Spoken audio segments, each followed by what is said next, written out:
all the host of heaven shall be dissolved, and the heavens shall be rolled together as a scroll, and all their hosts shall fall down, as the leaf falleth off from the vine, and as a falling fig from the fig tree.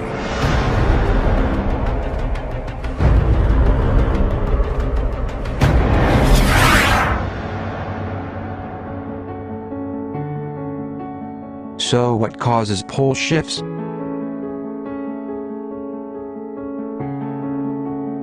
Our solar system is larger than you know.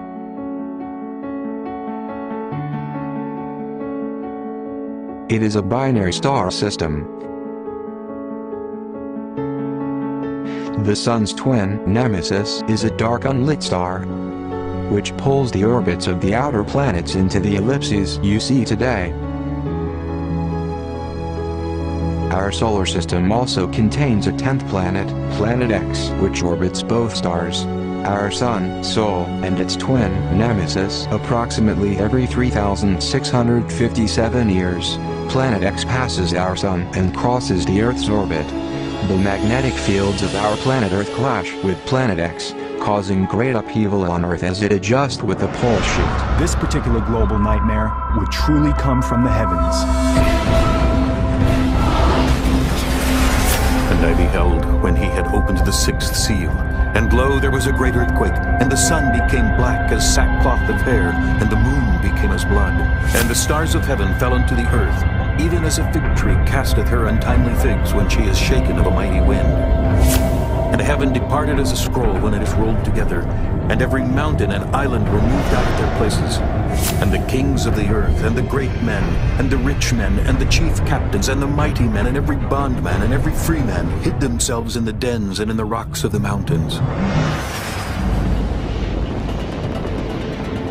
Does our sun have an evil twin? A star named Nemesis orbiting the distant reaches of our solar system? And every 26 million years, does it fling comets from the Oort cloud toward Earth? Sometimes they get tossed out, other times they orbit harmlessly until they evaporate and go away. Scientist Richard Muller not only theorizes that this periodic mayhem is caused by a deadly companion star to the Sun, he believes he knows precisely what kind of star it is: a red dwarf, an evil twin to the Sun named Nemesis. Some scientists suspect that Nemesis is a dark, still undiscovered star orbiting our Sun. And every 26 million years, it triggers a disaster. We know that the solar system is surrounded by this enormous cloud of comets, and so these successive passages of the Sun's companion would send comets into the inner solar system. Some of them would hit Earth. What follows is death on a colossal scale.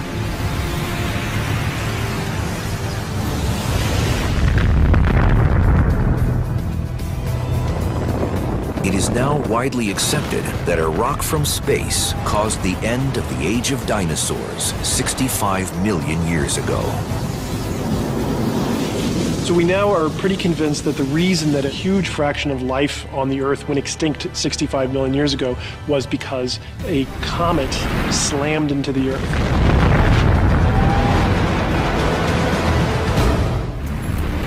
The resulting impacts have been the source of many major extinction events in Earth's history.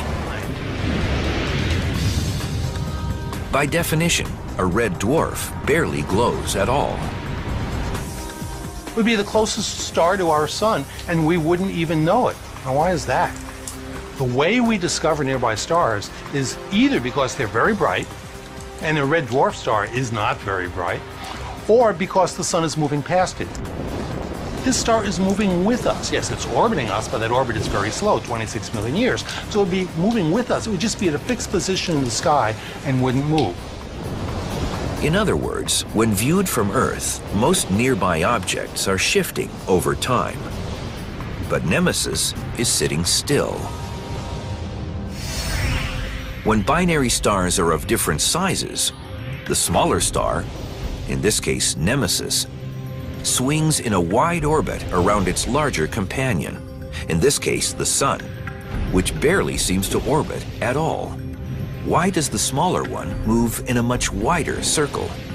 The answer has to do with a concept called the center of mass. Wow, are you guys balanced? But unlike these gymnasts, Nemesis and the Sun are not equal. Astronomer Richard Muller estimates that the Sun has 10 times more mass than its undiscovered twin.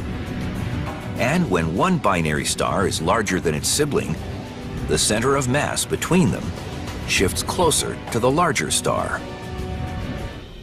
Since Tammy weighs about 4 times as much as the metal weights, she must move far closer to the center of mass to maintain balance. If Tammy and the weights represented binary stars, the weights would orbit far out in the distance, while Tammy would barely move. In fact, both would be orbiting each other. It's kind of a misconception to think that the more massive star doesn't move and the less massive star just goes around it. In fact, they're still both orbiting the common center of mass. Although calculations indicate that Nemesis isn't due back for millions of years, something appears to be shaking up the comets in the Oort cloud right now. Could Nemesis already be upon us? If the Sun was all by itself and there was no Nemesis, then the comets in the Oort cloud would all have very predictable and regular orbits. They would be very regular in their arrival times and departure times. Without gravitational interference from anything other than the Sun, Oort cloud comets, like juggled objects, could spread out evenly across the sky. However, that's not what some scientists report. When we look out into the sky and look at where the comets are coming from, their directions tend to concentrate in a certain region of the sky. And one possible explanation for that is that that skew is being directed by the gravitational perturbations from an unseen object that is out there. Based on these observations, scientists infer that a huge object is disturbing the Oort cloud. The solar system probably formed in a cluster of stars, and so close encounters with nearby stars, nearby rogue planets even, were much more common during the very earliest days of the solar system's formation. Most of these solar brothers and sisters have long since dispersed. But according to the Nemesis hypothesis, one of them is still out there, still circling the Sun, still causing periodic chaos amongst the comets, and still waiting to rain death on the Earth once more. If that is correct, future generations will be faced with a monumental threat when Nemesis returns. A dark reddish star has entered the Oort cloud. Nemesis has returned. If humans still exist on Earth, they'll face a slow-building but imminent cosmic threat. The Oort cloud contains perhaps 10 trillion comets, maybe even more. But remember, it's really big, so if you were in the Oort cloud, it's not like you would be pelted by comets all the time. The spaces between them would be pretty big.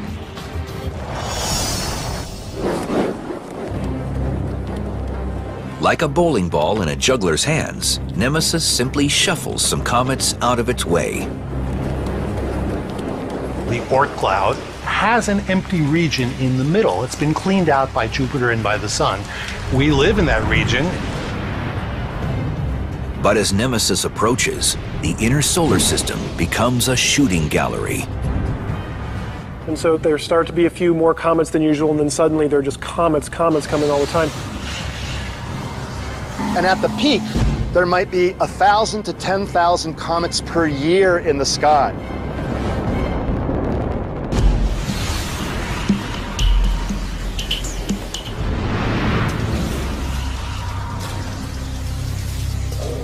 Will the impact spark another catastrophic extinction on Earth? Perhaps.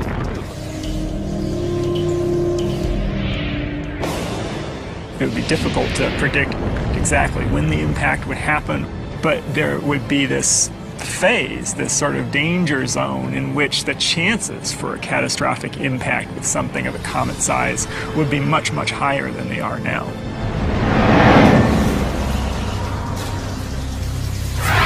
There shall be signs in the sun, and in the moon, and in the stars, and upon the earth distress of nations with perplexity.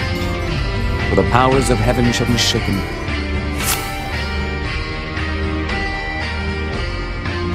Comet Lovejoy plunges into the sun and survives.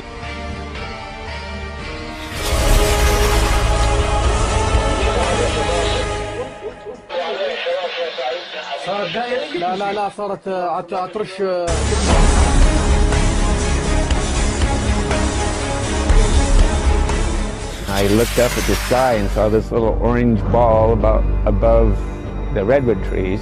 All of a sudden, these lights came down from that little orange ball. Couldn't tell you what it was. Scientists are still trying to figure that out too. The California Academy of Sciences says it's possible it was a meteor. It's rather unusual in that this one appears to have a very broad tail following behind it. It was spotted in 3 states, Nevada, California, and Oregon. And he said unto them, I beheld Satan as lightning fall from heaven. Well, a mysterious fireball lit up the Melbourne sky late last night, sparking an awful lot of social media discussion. Here it is right here. Well, joining us now is today Melbourne reporter Justine McKenzie. It has been confirmed this morning that it was a meteor. A giant asteroid flying towards Earth. Detected by a Russian robotic telescope, it's one of the largest and most dangerous space rocks approaching our planet's orbit. This new asteroid is an entirely different story. It's 20 times bigger, the size of a village, weighing millions of times more. For now called 2014 UR116. But the danger from asteroids is very real, and astronomers are increasingly keeping an eye out and thinking about what to do if they confirm a collision. For last night, a meteor skipped along the Earth's atmosphere, lighting up the sky from New Jersey to Ohio. More than 190 reports have poured into the American Meteor Society. We are the first generation to feel the impact of climate change, and the last generation that can do something about it. We are the first generation to feel the impact of climate change, and the last generation that can do something about it. Locals are calling it the Lake of Death as they scoop up an estimated 156 tons of dead freshwater popoche chub. Around 40 million of them popped to the surface last week, not to eat or to jump, but as dead fish. Boat after boat pulls into shore, all with the same sad, stinking cargo. At least 10 people have died and 30 others are still missing after heavy rainfall triggered landslides in southwest China. More than 300 millimeters of rainfall in less than 24 hours has caused flash floods and landslides in multiple towns. The astonishingly heavy rainfall in the region, causing almost 5,000 houses to collapse, 1.9 million people who have been affected. A warning went out today in Hawaii. Flowing lava from the Kilauea volcano is now less than a mile from a community on the Big Island. A new vent opened up recently, sending lava toward the homes. Kilauea spills lava in all directions, but instead of traveling down the slope and into the ocean in the past, the lava is moving to the east towards communities. Lava continues to creep closer to homes. Lava continues to emerge from Iceland's Bardabung volcano. Scientists are concerned that if the eruption spreads to an ice cap 4 kilometers away, the subsequent explosion could generate ash clouds. Hundreds of people have died and thousands more left homeless in severe flooding during monsoon rains in India and Pakistan. Large areas of Srinagar, the largest city in Indian-controlled Kashmir, are still submerged. Some places, the water submerged entire homes. One of the wettest days on record. More than 240 millimeters of rain happened in the last 24 hours. Your monthly average is about 98 millimeters for the entire month of September. So you had almost 1.5 times what you would normally get the entire month in just a matter of hours. Well, another volcano in Iceland, this one with an unusual problem. The Holoren volcano is spewing something other than lava. It's spewing toxic gas. It's life-threatening near the eruption. And the smell, much like rotting food, is being detected as far away as Finland. Torrential rain in the Balkans has caused fresh flooding. Here in Croatia, around 2,000 people needed to be evacuated. Surging river waters rose at the rate of 10 centimeters an hour. Slovenia was also hit in eastern and south-central regions. Hurricane Odile brought fierce winds and rain as it battered Mexico's northwest coast Monday, proving challenging for those who ventured outside. Trees were uprooted in La Paz. Power lines came crashing down. It's deemed one of the worst storms to hit the luxury retreat of Los Cabos. 3 people have been killed after heavy tropical rains caused widespread flooding in the Philippines. Tens of thousands of people in the capital Manila have been displaced. The Italian city of Florence has been hit by a violent hailstorm which destroyed terrace bars in a central square and injured 5 people when a primary school collapsed in an outlying village. Look at this, carrying cars away during a powerful storm in the coastal town of PEETSON on the Black Sea. Cars, buses, even semi-trucks, no match for the massive waves as the storm surge flooded the highway. Wow! This is tsunami style. Yeah, that is insane. The moment a sunny Saturday morning on Mount Ontake suddenly turned deadly. The huge cloud of ash spewing from the mountain caught on camera by a Japanese documentary. It was terrifying, this man says. The rock was falling like hailstones. And as frightening as this sign is, the biblical march toward apocalypse is about to get even worse. It's a disaster that conjures up images of hell itself. Immediately after the tribulation of those days shall the sun be darkened, and the moon shall not give her light, and the stars shall fall from heaven, and the powers of the heavens shall be shaken. And then shall appear the sign of the Son of Man in heaven. And then shall all the tribes of the earth mourn, and they shall see the Son of Man coming in the clouds of heaven with power.